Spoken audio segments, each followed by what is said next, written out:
Opa, e aí pessoal, tudo bem com vocês? Sejam muito bem-vindos a mais um vídeo na nossa série de Machine Learning Fundamentos. E hoje a gente vai falar de validação cruzada, ou também Cross Validation, né, o termo em inglês, que é um conceito extremamente importante quando você está dentro de Machine Learning, que é bastante utilizado aí, e hoje a gente vai ver tanto uma parte teórica, que é relativamente simples, mas hoje o vídeo ele vai estar mais carregado com coisas práticas. A gente vai fazer os exemplos que normalmente essa técnica é aplicada, tá bom?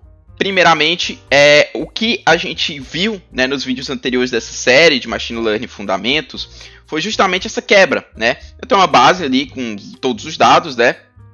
Em que eu pego essa base e eu faço a quebra. Eu vou ter 25% dos dados vão para teste e 75% vão para treino, né? Justamente eu vou pegar 75% desses dados e vou realizar o treinamento e vou pegar os 25% e vou usar para testar esse modelo que eu treino a partir dos 75%. Por que eu faço essa quebra? Justamente para eu treinar o modelo com um conjunto de dados e testar o modelo com outro conjunto de dados, né? É como se eu chegasse para você e dissesse, ó, cara, estuda esse conteúdo aqui, né? Eu te dou uma apostila com várias questões, o gabarito dessas questões eu peço para você estudar, para você treinar. Então você vai ali, vai treinar, vai estudar. E aí depois eu vou fazer o teste, né? Digamos uma prova, né? Eu não vou dar as mesmas perguntas, né, literalmente falando, né, que eu dei para você estudar, eu não vou fazer ali na prova para você responder, porque eu não vou estar tendo certeza se realmente você aprendeu ou se você apenas decorou a matéria, né? Então eu vou colocar perguntas que não fogem muito do conteúdo, obviamente, mas que não são literalmente a mesma coisa, tá? Eu troco ali alguma coisa, eu misturo linhas de raciocínio, né, para ver se realmente você entendeu aquilo e aí ela avaliar o seu desempenho a partir daquilo. É mais ou menos o que a gente faz aqui no modelo de Machine Learning, tá? Só que quando a gente está construindo um modelo de Machine Learning, vem várias questões, né? Por exemplo, um modelo de regressão, né? Existem várias formas de eu construir um modelo de regressão. Eu posso usar o Linear Regression do Scalane, eu posso usar redes neurais, né? Eu posso usar o laço, né? Tem vários algoritmos que geram uma regressão linear, tá? Um modelo de regressão.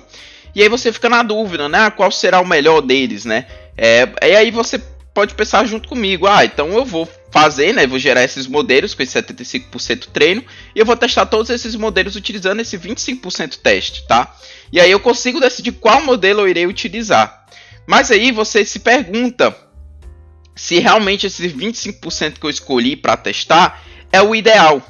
O que é que impede desses 25% de teste não acabar beneficiando mais o modelo em detrimento do outro, né? E de repente aquilo não é um caso geral e sim um caso específico. Então você está tendo um viés aí na hora de tomar essa decisão, né? E aí você fica com aquela dúvida, caramba, e agora, né? Bem, colocar, né, utilizar todo o dataset para treino e teste, a gente já sabe que não é uma opção, tá? Quebrar em 75% de treino e 25% de teste para fazer essa comparação de modelos e eu justamente avaliar qual melhor utilizar, também não é uma boa opção, porque eu posso acabar escolhendo ali, né? Essa escolha ela é feita de forma aleatória, né? E aí eu posso acabar caindo, né, nessa questão de um negócio aleatório, desses 25%, né, que eu pego ali dos dados, acabar beneficiando um modelo em detrimento de outro e aquele benefício é uma situação mais específica do que algo geral, né? Às vezes eu pego, esse modelo tá melhor e no final eu vejo que aquele modelo não era o melhor de todos, né? Porque eu acabei pegando, tendo um azar, né, dos 25% de teste, acaba beneficiando de alguma forma aquele modelo em específico. E aí vem a validação cruzada como uma forma da gente quebrar essa dúvida, né? Porque tem esses dois meios que não dão certo, então o que é que eu faço, né? A validação cruzada. E o que consiste a validação cruzada? Bem, eu tenho todo o meu dataset, tá? Meu dataset inteiro, e eu quebro ele em várias partes, tá? Aqui eu vou usar inicialmente o exemplo de quebrar um dataset de 4 partes. Então eu vou ter 4 conjuntos de dados desse meu dataset, tá? 25%, 25%, 25%, 25% dos dados vão estar em cada bloquinho desse do meu dataset. E aí o que é que eu faço? Eu vou pegar 75% desses dados, então eu vou pegar esses blocos aqui em específico, vou treinar meu modelo. E esse bloco aqui de 25% dos dados eu vou usar para teste, semelhante ao que a gente faria, né, numa situação normal.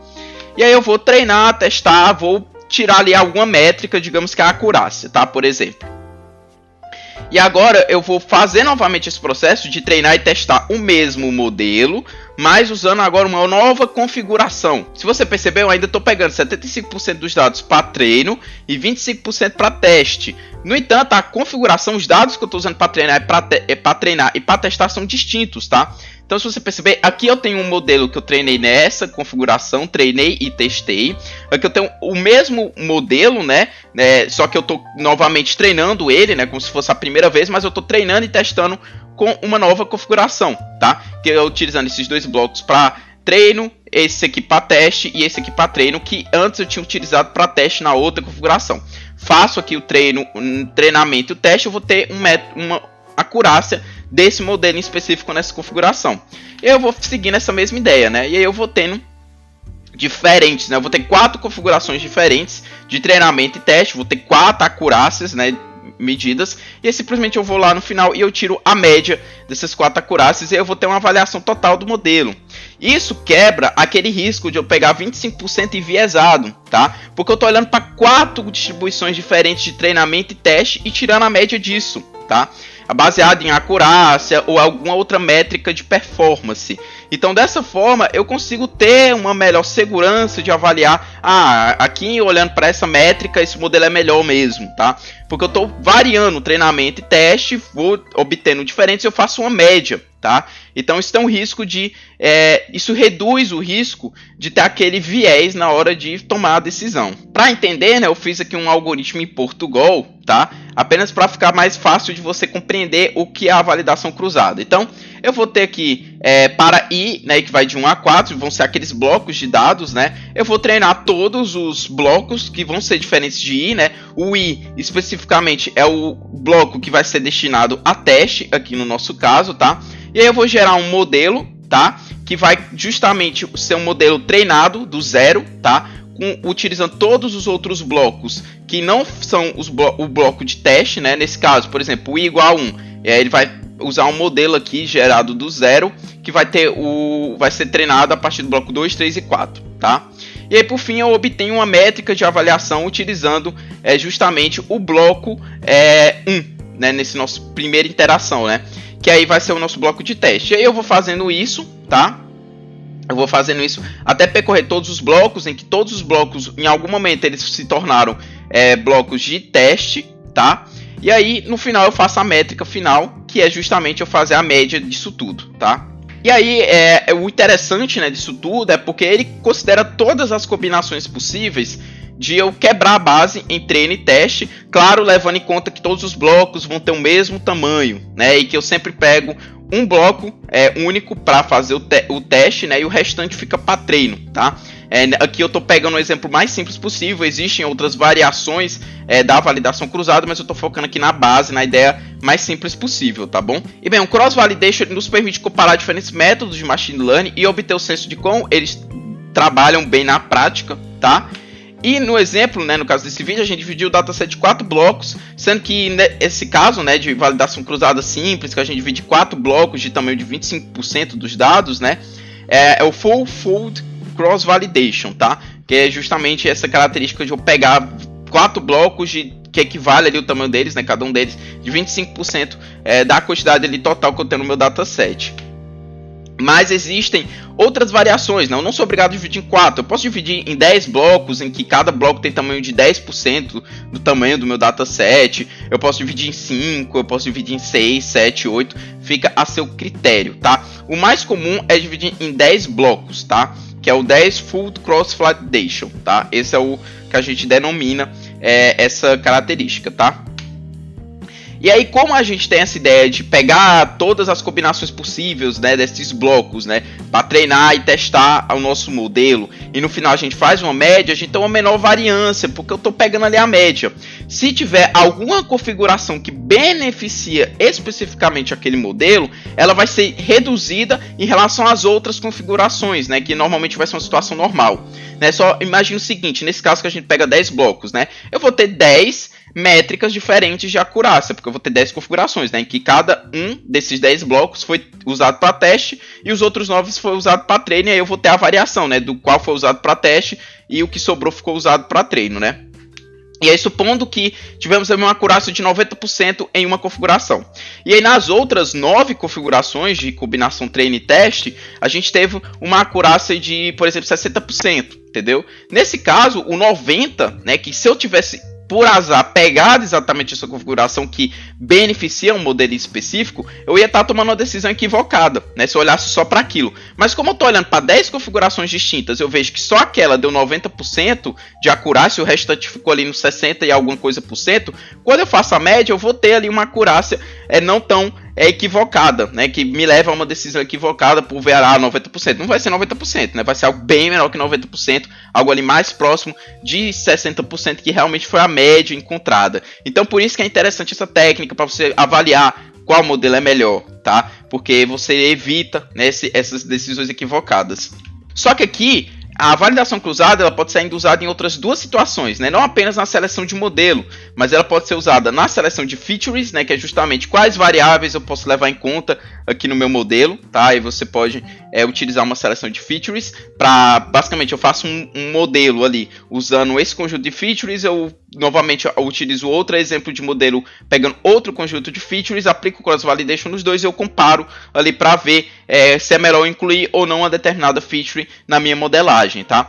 E outra opção também é o Model Tuning. O que é o Model Tuning? Bem, todos os modelos, né, na verdade não todos, né, mas a maioria deles tem ali algum parâmetro que o usuário pode passar. A gente tem, por exemplo, o próprio alpha, né? O alpha, que é uma taxa de aprendizagem que a gente conta na regressão linear em outros modelos também, é um parâmetro que ele vem com uma configuração por padrão, mas o usuário, eu, cientista de dados, engenheiro de machine learning, eu posso alterar esse parâmetro. E aí você fica com dúvida, caramba, qual o melhor valor, né, para eu colocar aqui no meu caso? E aí você pode justamente fazer esse teste, né, da validação cruzada, alterando os parâmetros, né, e fazendo a comparação para ver qual é o melhor. Então essas são as 3 situações específicas que você pode aplicar a validação cruzada e que pode trazer benefícios. E é isso que a gente vai fazer agora. Eu vou mostrar para vocês em código a gente utilizando validação cruzada nessas 3 situações. Então estou aqui com o Jupyter Notebook, tá bom? Em que, como vocês podem perceber, eu faço a importação aqui do sklearn, tá? Que vai ser a biblioteca que a gente mais vai utilizar aí para gerar modelagens de machine learning, tá? E aqui tem a Pandas e a NumPy, que são bibliotecas padrão quando a gente está trabalhando com dados, tá bom? Esse Jupyter Notebook vai estar disponível para vocês acessarem na descrição deste vídeo, tá? Então vocês podem dar uma olhadinha que vai ter esse Jupyter Notebook bonitinho para você visualizar, tá bom? E aqui eu carrego, né, esse CSV, que eu vou estar deixando a fonte, né, dessa base de dados também na descrição deste vídeo, tá? Mas é basicamente uma base de casas, né, aqui no caso do Brasil, né, tem São Paulo, Porto Alegre aqui, casas que são utilizadas para alugar, tá? E aí eu tenho informações, né, sobre a área, né, no caso metros quadrados, né, quantos quartos, quantos banheiros, espaços de garagem, o andar, né, que a casa está localizada, ser aceito ou não animal, e aqui mais outras informações, tem coisas aqui em relação a taxas, né, e valores, e no final aqui tem o aluguel, tá, de cada imóvel, tá bom? E aí, basicamente, eu faço a leitura aqui do dataset. Aqui eu removo algumas colunas que eu não vou utilizar, tipo cidade, se permite ou não animais, se furniture também eu removo. Essas outras informações a respeito também dos valores da casa, né, eu retiro isso aqui também, tá? No final a gente só vai ter a área, quantidade de quartos, banheiro, espaços de garagem, andar e o valor do aluguel, tá bom? Aqui eu uso o value count aplicado na variável floor, né, que é justamente o andar e que a casa está localizada. Aqui eu noto, ó, que tem um hífen, né, com 2.461 imóveis com essa característica, né. Eu suponho, né, aqui a minha interpretação é que isso aqui são casas, né, ou apartamentos que ficam no térreo, né, do prédio, né. Não é exatamente no andar e aí o resto é andar, né. Inclusive tem aqui um tipo 46, 51 andares, né, 301. Mas, enfim, isso eu não vou levar muito em conta aqui, tá? No nosso critério, tá bom? Até porque é só, tipo, uma casa específica que tem essas características, então eu tô tranquilo. Então, para lidar melhor com isso, né, eu fiz um replace, né? Eu substituí onde tinha hífen, eu botei 0 para indicar andar 0, né? O térreo, tá bom? Para deixar tudo numérico, no mesmo padrão. E aí pronto, depois disso eu faço uma verificação se tem algum valor nulo. Eu vejo que não tem nenhum valor nulo, né? Tem 10.692 imóveis e aqui eu vejo que todos estão com essa quantidade, com valores não nulos, tá bom? Aí aqui o que eu faço? Eu coleto as features, né? Que nesse caso eu pego só área, quarto, banheiro, espaços de garagem e chão, né? Eu quero justamente tentar adivinhar o valor de aluguel da casa, então eu coleto todas as variáveis aqui que eu já filtrei, sem ser apenas o total, né? Que é o valor do aluguel. E aqui eu gero, né? Uma matriz, né? Com os valores e por fim eu coleto aqui os valores dos aluguéis, tá? Tudo no array bonitinho. E aí a gente faz aqui o procedimento que a gente faria normalmente, né? Eu chamo o train test split do sklearn, eu quebro a base, né, em 75% para treinamento e 25% para teste, como vocês podem ver, tá? E aí eu vou ter um shape aqui, né, e tal, só mostrando para vocês que ele quebrou, né? Se vocês percebem, o total que eu tenho é 10.692. Se eu fazer 25% disso aqui, eu vou ter justamente esse valor, 2.673 dados, tá? É só mostrando para vocês que ele realmente separou bonitinho aqui o que ia para teste e o que ia para treino, tá? E aí eu vou criar um modelo de regressão linear usando o Linear Regression do sklearn, tá? Aqui eu faço o treinamento do modelo, tá bom? E aqui no final eu tô só mostrando, né, os parâmetros aqui. Isso aqui a gente comenta mais nos vídeos anteriores dessa série, tá? Onde eu aprofundei sobre regressão linear. Se você não viu, eu sugiro que você dê uma olhada. Lá a gente vê tanto a teoria como a prática da regressão linear. Então vai dar para melhor entender isso aqui. Eu não vou me aprofundar tanto porque não é muito o foco desse vídeo, tá? E aí aqui eu faço a predição, tá? Utilizando aí o teste, né? E aí eu faço no final uma comparação, né? Usando em conta o erro médio absoluto. E eu chego em 2.441, tá? Comparando minhas previsões com o que era real ali nos dados de teste, né? Então no final eu chego à conclusão aqui que, pô, meu modelo tá ali em média errando 2.441 para mais ou para menos. E aí a gente vai para a parte do cross validation, tá? Que eu mostrei para vocês, que eu já mostrei nos vídeos anteriores, tá? Que é o procedimento normal. E como é na validação cruzada, a gente vai basicamente chamar o scaffold, tá? Que do sklearn também. Esse scaffold ele é responsável por quebrar os blocos lá do nosso dataset, tá? Aqui a gente chama o cross val score, que é justamente também do sklearn, que é a própria validação cruzada. Então aqui eu crio uma seed, tá? 1, 2, 3, 4, 5, 6, 7, tá? Essa seed é porque quando ele quebra os blocos, né? Ele faz isso de uma maneira aleatória, tá? Então, pra gente... caso você queira reproduzir o que eu tô fazendo aqui, né? Pra você não ficar perdido, né? Se tá fazendo certo ou errado. Você usa essa seed que você vai ter os mesmos resultados que eu, provavelmente, tá bom? E aí eu chamo o scaffold aqui, tá? Eu quero separar minha base em 2 blocos, tá? Eu vou fazer 2 blocos aqui para ficar mais fácil de visualizar, tá bom? E aqui o random state eu passo justamente essa seed. E aí você pode utilizar essa seed que você vai ter o mesmo resultado que eu, tá bom? E aqui, né, eu fiz um procedimento, tá? Eu fiz um procedimento para mostrar para vocês, tá? Como ele faz o split, tá? Então aqui eu chamo o train e o test, tá? O que é train e o que é teste, Yuri? Bem, o train é minha base de treino. Teste é minha base de teste, tá? E aí eu tô chamando kf.splitx. Yuri, o que é x? Bem, o x eu uso aqui em cima, tá? Que é aquela matriz de valores aqui dos meus parâmetros, né? Das minhas features, das minhas variáveis preditoras, tá? Que é a área, quantidade de banheiro, quantidade de quarto, etc, tá? E aí eu simplesmente estou, eu quero que tu quebre aquela matriz, né? Aqueles valores, tá? Utilizando essa configuração aqui de scaffold, tá? No caso aqui, treino teste, tá? E aí eu faço simplesmente o for e aqui dá pra gente ver bonitinho a separação, ó. A separação 1, o treino, tá? Aqui a minha matriz que representa os dados do meu treino, que nesse caso representa 50% dos meus dados, tá? Já que eu quebrei em 2, né? 2 blocos. E o teste, que é essa outra configuração, que é 50% dos meus dados restantes que não foram para treino. E aí, se você perceber, na separação 2, que é a segunda configuração que a gente faz, você perceber, ó, o 70, 2, 1, 7, tá vendo aqui, ó? Essa primeira linha aqui, ele tá no treino agora, ó. Se você perceber, ó, comparando aqui, ó, o que estava no teste na minha primeira separação foi para o meu outro bloco agora. Agora eu estou usando o bloco que eu testei na separação anterior na segunda separação. Então se você vê, ó, está acontecendo aqui, e aí a gente consegue ver que realmente é assim que funciona, tá? Na prática, como a gente viu na teoria. E bem, para aplicar a validação cruzada nesses blocos, né, nessas duas configurações, o que a gente faz? A gente passa um modelo. Regressor é só aquele objeto da regressão linear do Scalane, tá? Eu chamo ele aqui.